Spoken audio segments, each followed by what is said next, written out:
Kagabing kinain kita. Ang ingay-ingay mo. Nagreklamo ba ako? Almusal tayo mga gar. Kaya nga pala iniluto ni Ate Jo for today's video. Good morning mga idol. Tsaka may chili oil tayo dito. Binili niya kay... Ano binili ito Ate Jo? Duday? Ayan guys. For today's video, kain tayo. Let's go! No. Ano ba naman yan, we? Ang ingay mo ngayon kumain para kang baboy. Kagabing kinain kita. Ang ingay mo. Nagreklamo ba ako? Kagabing kinain kita. Ang ingay mo. Nagreklamo ba ako? Sana all. Ganun lang. Aray ko. Pakak. So, yung nga guys, for today's video, mag-aalmusal tayo. Ito niluto natin, Jo. Tara guys, kain tayo. Pabibirisin ko na lang.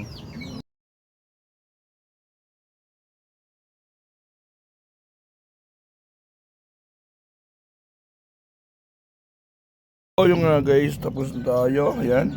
May konting tira. Yan mga idol. Yung nga guys. Please like, comment, and share. Thanks for watching. Video, may langka tayo. Ano to? Condense? Tas buko guys. Yan guys. Nagawa si Ate Jo ng ating fruit semi-salad. So yung nga guys. Abangan ko pa paano maluto ay matimpla. Dito guys, bubuksan naman natin to. Pero bago ko simulan, ipapakita ko muna at pagyayabang to. Let's go. Tara guys, pinupulpok-pulpok ko muna para mabutas, para dire-diretso ng pagbubukas ko. Habang binubuksan ko guys, may nakikita kay Siko kay Ate Joy. At so yung guys, di pa ako nagtatagal sa pagbubukas.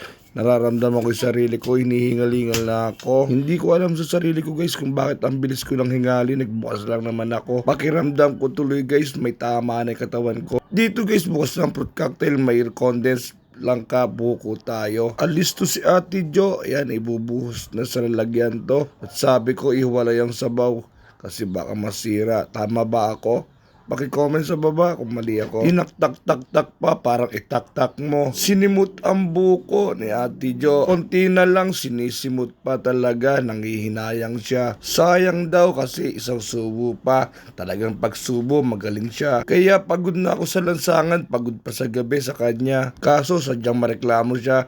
Supot daw at mali itong akin. Pero ako stop na, pero siya tuloy pa rin sa pagkayod dahil sobrang nanghihinayang siya. Natapos na rin siya sa pagkayod, kaya ibubuhos niya na itong langka. Tinaktak-tak-tak pa at sinimut niya pa. Sobra kong manghinayang sa maliit at konting natitira. At sa part na to, yan minekos. Para sa tingin ko mukhang masarap na, delicious pa, yummy na. Papalamigin na to, tas kainin na.